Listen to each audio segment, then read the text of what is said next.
Assalamualaikum. Apa kabar? Mudah-mudahan sehat ya semuanya ya. Kita ketemu lagi di program Baca Buku Bagi Ilmu, channel YouTube Cahya Communication. Bersama saya, Anissa Cahyaningrum. Nah, kita ketemu lagi sekarang di edisi yang kedua. Edisi yang kedua kita akan bicara apa sih? Kita akan bicara tentang pensiun. Sebuah buku akan saya bahas dan juga akan saya kaitkan dengan beberapa pengalaman saya dan juga beberapa pengalaman sebagai moderator, sebagai pembicara di topik-topik tentang pensiun. Bukunya yang mana? Ini dia.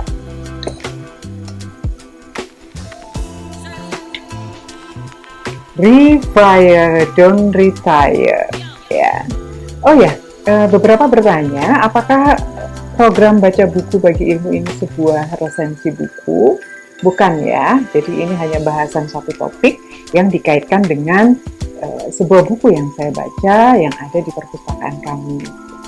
Nah, hari ini kita bicara tentang pensiun. Sebuah buku ini sudah saya baca. Oh ya, dan pada edisi pertama saya menyampaikan bahwa untuk edisi kedua saya akan bahas tentang usia lanjut gitu ya, karena kaitannya dengan pensiun. Tapi sebetulnya tidak ya.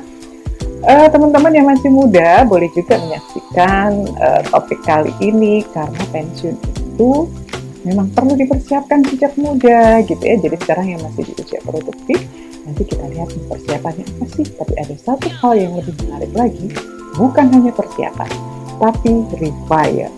Menurut buku ini ya, menurut buku ini yang ditulis oleh Ken Blanchard dan Morton Savage. Ken adalah seorang penulis buku The One Minute Manager yang sangat terkenal, dan Morton juga seorang penulis sekaligus psikolog dan pakar model baru penerimaan. Jadi terkait dengan usia lanjut memang ahlinya gitu ya. Nah, apa sih yang dibicarakan di buku ini sebetulnya terkait dengan pertama persiapan masa pensiun. Jadi pensiun itu apa sih, seperti apa sih gitu ya, apa sih yang terjadi dan apa yang mesti dipersiapkan gitu ya. Sebelum saya bahas bukunya, saya ingin mengingatkan teman-teman bahwa memang pensiun itu perlu dipersiapkan. Biasanya persiapannya apa sih? Dari beberapa referensi, dari beberapa ahli, saya menyimpulkan bahwa memang perlu persiapan fisik, perlu persiapan psikologis, perlu persiapan finansial. Dan uniknya di buku ini finansial tidak banyak dibahas ya. Nah, kalau secara fisik apa ya yang bisa dilakukan? Ya, memang ini terkait dengan gaya hidup ya. Jadi memang fisik kita, organ-organ tubuh kita itu kita gunakan sampai sepanjang tahun kehidupan kita, tentu mengalami keausan, mengalami kemunduran. Jadi itu adalah suatu kondisi yang sangat normal, manusiawi. Tapi untuk bisa kita sehat di masa pensiun, memang perlu gaya hidup yang baik di sepanjang perjalanan sebelumnya. Nah, itu yang diharapkan ya persiapannya. Lalu persiapan yang kedua tentang apa? Tentang psikologis. Persiapan psikologis ini memang terkait dengan emosi juga ya. Jadi kita bayangkan orang yang sudah pensiun itu biasanya usianya karena sudah lanjut, lalu berarti anak-anaknya juga sudah dewasa, bahkan sudah punya cucu, maka kemungkinan besar dia akan ditinggalkan oleh anak-anaknya yang memang sudah mandiri. Jadi kemandirian anak itu memang menjadi dilema bagi orang tua ya. Di satu sisi merasa puas, senang gitu ya anaknya mandiri, tapi di sisi lain orang tua biasanya mengalami kekosongan, kesendirian, kesepian, emptiness, dan ada emptiness juga ya, kekosongan sarang. Kita merasa ditinggalkan. Nah, itu yang perlu dipersiapkan, bahwa memang pada masanya anak-anak akan meninggalkan kita gitu ya. Nah, yang ketiga Persiapan finansial ini beberapa ahli memang berpendapat kita di usia pensiun memang ada uh, penghasilan yang terpaksa memang tidak bisa kita dapatkan lagi. Nah, kita boleh mempersiapkan secara finansial itu 5 sampai 10 tahun sebelum pensiun sebetulnya.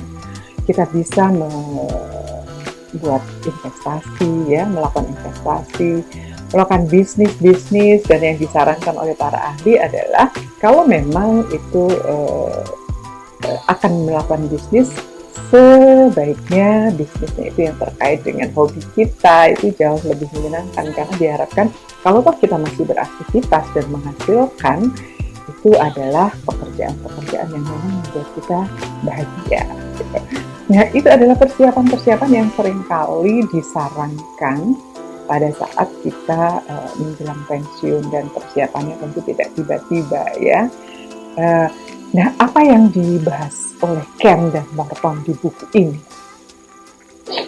Ken dan Morton membahas buku ini dengan cara yang menarik sekali, yaitu dengan mengisahkan dua orang sepasang suami istri bernama Larry dan Janice.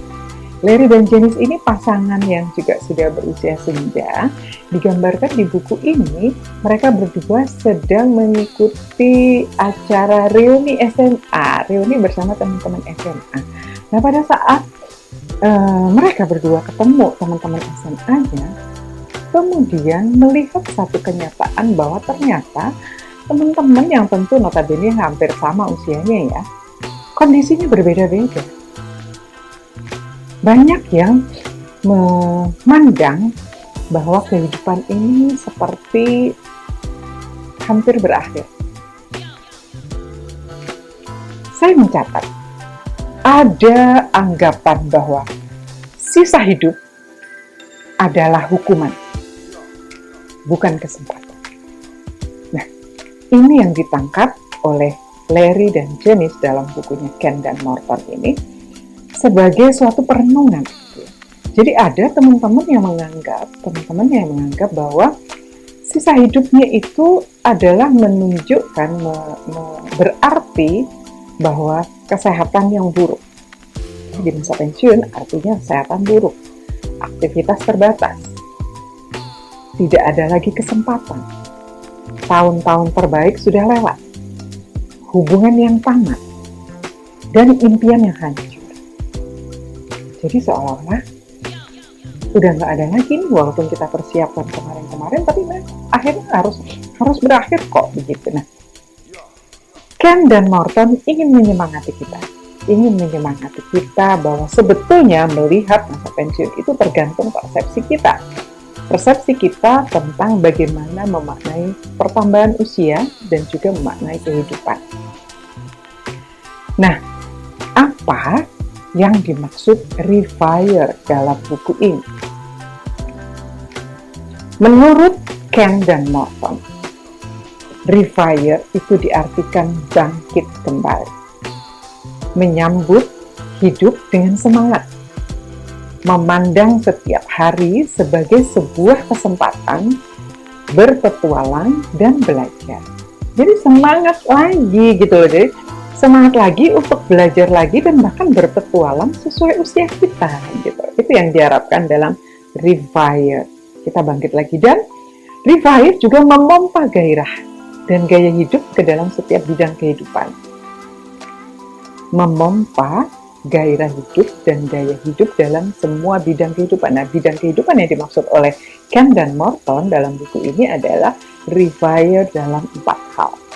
Yang pertama, revire atau bangkit kembali dalam kehidupan emosi, revire dalam kehidupan intelektual, revire dalam kehidupan fisik, dan yang keempat, revire dalam kehidupan spiritual. Kita bahas ya satu persatu. Kenapa Ken dan Morton membahas ini? Karena ternyata melihat bahwa pencapaian ya, atau mungkin kekayaan, kesuksesan yang diraih oleh seseorang sepanjang hidupnya sebelum pensiun itu tidak otomatis menjamin kebahagiaan. Jadi memang di akhir-akhir kehidupan ini tetap kita harus menyemangati diri. Dan kita akan bahas rewire yang pertama, yaitu rewire emosi. Bagaimana kita membangkitkan emosi kita. Menurut Morton gimana dan Ken?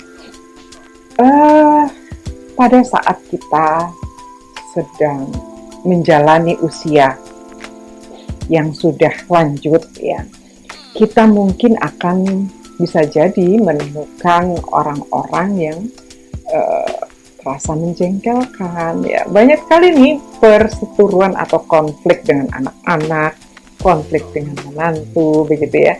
Nah, atau dengan orang-orang di sekitar. Nah, menurut buku Rewire ini, kalau kita menemukan permasalahan atau konflik dengan seseorang, disarankan oleh Ken dan Morton bahwa sebetulnya kamu bisa mencari sesuatu yang mereka sebut sebagai mutiara kebaikan. Jadi sekalipun ada orang yang berbuat tidak menyenangkan, yang membuat kita tidak nyaman, carilah. Karena sebetulnya ada mutiara kebaikan pada setiap orang asalkan kamu bisa mencarinya. Begitu menurut mereka. Jadi di buku ini dijelaskan, kita perlu melakukan tindakan dengan penuh kasih. Jadi bangkitnya emosi itu bisa kita mulai dengan bersikap menyenangkan pada orang lain. Ramah, bersukacita, mengasihi. Dan yang unik adalah spontan. Bersikaplah spontan untuk menyambut orang lain secara antusias. Nah, ini dia, antusiasme. Anda ingin tahu bagaimana kita menunjukkan bahwa kita antusias? Orang yang antusias itu biasanya terlihat di wajah. Biasanya pupil matanya membesar. Ya, terlihat wajahnya lebih cerah. Itu terlihat antusias. Nah, itulah yang perlu kita perlihatkan kepada orang lain ketika kita bertemu dengan mereka. Dan saran lagi dari buku ini adalah bertemulah dengan orang baru. Bertemulah dengan orang baru, selalu terkoneksi.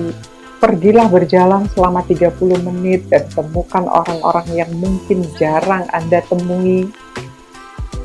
Dan beritahu pada orang yang Anda sayangi bagaimana perasaan Anda hari ini. Beritahu kepada orang yang Anda sayangi tentang perasaan Anda hari ini. Itu yang disarankan oleh Ken dan Morton dalam buku Rewire ini. Dan satu catatan yang paling penting adalah rewire emosi, bangkitnya emosi tidak akan terjadi kalau kita mengisolasi diri. Jadi kita perlu terlibat dengan orang lain. Jadi jangan lepaskan aspek sosial juga terkait dengan emosi kita dengan orang-orang yang kita kenal. Nah, itu yang pertama ya teman-teman semua ya, tentang rewire emosi. Dan yang kedua adalah rewire intelektual. Sampai di batas manapun kualitas intelektual kita tidak masalah.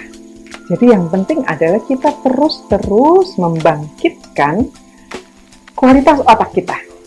Jangan biarkan otak kita terhenti hanya karena kita pensiun. Itu maksudnya.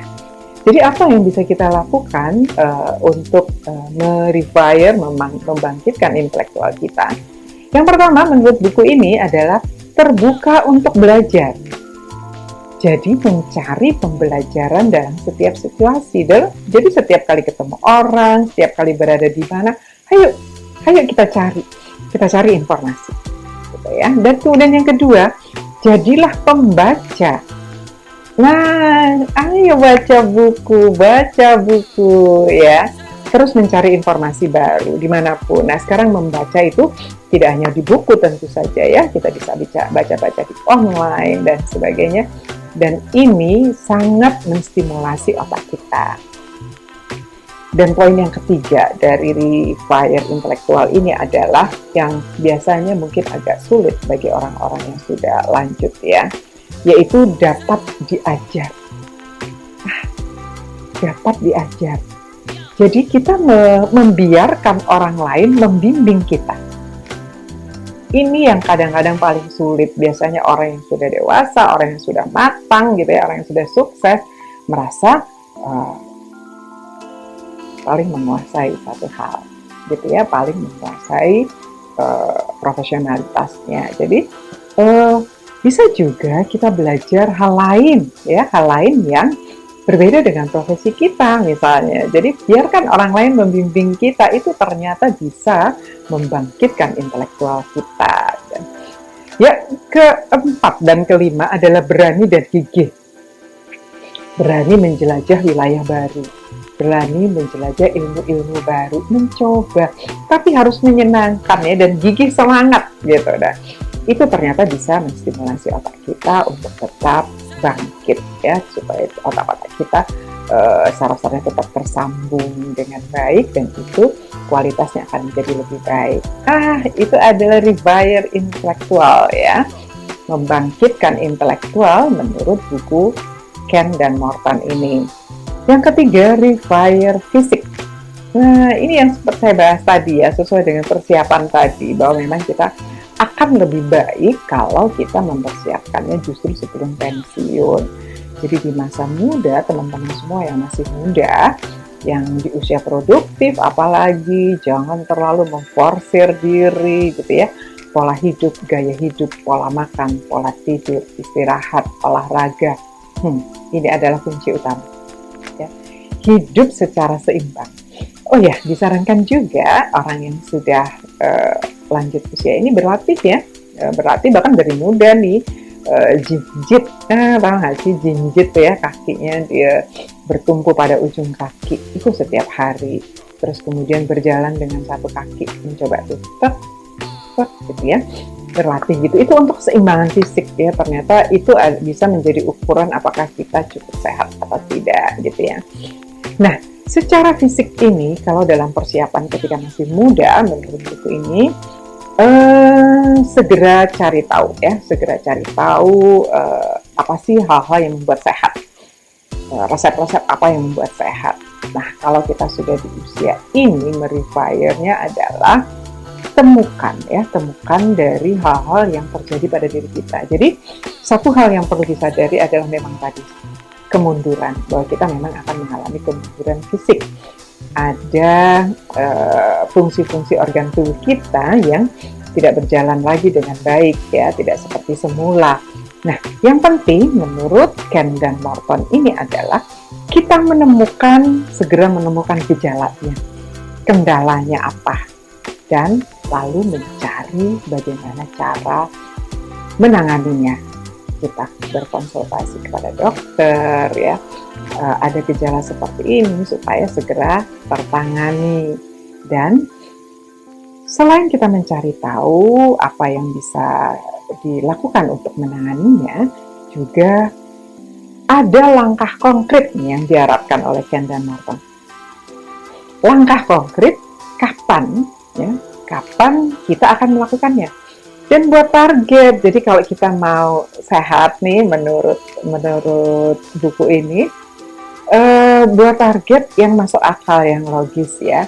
Jadi kita mau olahraga ya, seminggu berapa kali, setiap olahraga berapa menit ya, seminggu 2 kali, 3 kali, setiap kali olahraga 30 menit. Nah, itu disarankan cukup masuk akal, silakan disesuaikan dengan kondisi masing-masing. Dan yang paling penting adalah apa yang akan kita lakukan minggu ini. Nah, itu yang menurut Ken dan Morton ya, yang harus jelas nih langkahnya minggu ini apa, supaya konkret gitu ya. Nah, itu yang tentang rewire fisik yang ketiga ya. Dan yang keempat, bangkit kembali secara spiritual. Apa sih yang dimaksud dalam buku ini, bangkit secara spiritual? Yaitu tentang kedamaian. Jadi sebetulnya menurut Ken dan Morton, setelah dewasa itu adalah fase memberi, bukan menerima. Memberi sesuatu, the miracle of giving. Dan menurut buku ini, memberi itu kemurahan hati kepada orang lain, itu bukan hanya tentang harta, ya. Kemurahan hati, memberi, atau kita bisa pakai istilah zakat atau sedekah, ya. Itu tidak hanya soal harta. Mereka menyebut 3 hal. Selain harta, juga ada waktu dan talenta. Hai, secara waktu, dalam hal waktu, kita kalau sudah pensiun tentu lebih baik. Justru inilah saatnya kita memberikan waktu banyak pada orang lain juga. Dan juga talenta. Jangan sia-siakan talenta atau bakat kita. Ini juga bisa diberikan kepada orang lain. Jadi secara spiritual, itu bisa membuat kehidupan kita lebih damai ketika kita bisa memberikan itu kepada orang lain. 3 hal tadi ya, harta, waktu, dan talenta. Nah, yang paling penting adalah di buku ini disebutkan untuk kedamaian itu satu hal yang disarankan, yaitu tentang memaafkan. Memang dalam perkembangan kita selama hidup ya, ada saatnya kita mungkin berkonflik dengan orang lain. Tapi perlu kita sadari bahwa kita tidak selalu benar. Ada saatnya kita salah dan kita minta maaf dan juga memaafkan. Memaafkan orang lain dan memaafkan diri sendiri. Lalu juga disarankan untuk bersyukur untuk mendapatkan kedamaian. Bagaimana cara bersyukur? Bersyukur adalah dengan menghitung berkah apa saja yang sudah kita terima. Journaling, kita melakukan journaling setiap hari, merasakan apa saja yang sudah kita dapatkan selama ini, lalu kita syukur. Dan berikutnya adalah menerima apapun yang sudah kita alami. Kita sadari bahwa ada hal-hal yang memang di luar kendali kita. Ada yang bisa kita kontrol dan ada yang tidak bisa kita kontrol dalam kehidupan ini, apalagi perjalanan hidup kita. Nah, inilah yang disarankan, menerima apapun yang sudah kita alami. Lalu bersikap rendah hati bahwa kita bukan pusat semesta alam, masih ada yang lebih berkuasa. Jadi bersikap rendah hati untuk mendapatkan kedamaian. Dan satu hal untuk mendapatkan kedamaian disarankan dalam buku ini adalah temui satu orang yang kita percaya untuk mendiskusikan hal-hal yang terkait dengan spiritual ini. Mungkin teman-teman punya orang-orang yang dihormati dan diskusikan di sana, maka kita akan menemukan kedamaian diri kita sendiri. Nah, itu dia yang dibahas dari buku ini, ya, Rewire, bangkit kembali secara emosi, intelektual, fisik, dan spiritual. Dan yang paling penting di sini adalah kita memikirkan dalam hidup yang sudah senja, yaitu beralih memikirkan kesuksesan kepada kebermaknaan. Itu tadi yang bisa saya sampaikan untuk teman-teman semua untuk edisi yang kedua ini di program berbagi baca buku bagi ilmu di channel YouTube Cahya Communication. Mudah-mudahan bermanfaat ya. Lalu bagaimana dengan edisi yang ketiga? Edisi yang ketiga saya akan membahas tentang ini ya. Judulnya curhat staff. Ini buku tentang leadership sebetulnya. Saya tidak akan membahas tentang teori leadership, tapi terkait dengan buku ini adalah leadership yang dikaitkan dengan apa yang diinginkan oleh tim bagi leader yang keren. Oke, itu yang ingin saya sampaikan di edisi kedua ini. Sampai ketemu di edisi yang ketiga. Jangan lupa baca buku bagi ilmu. Channel YouTube Cahya Communication. Terima kasih. Assalamualaikum warahmatullahi wabarakatuh.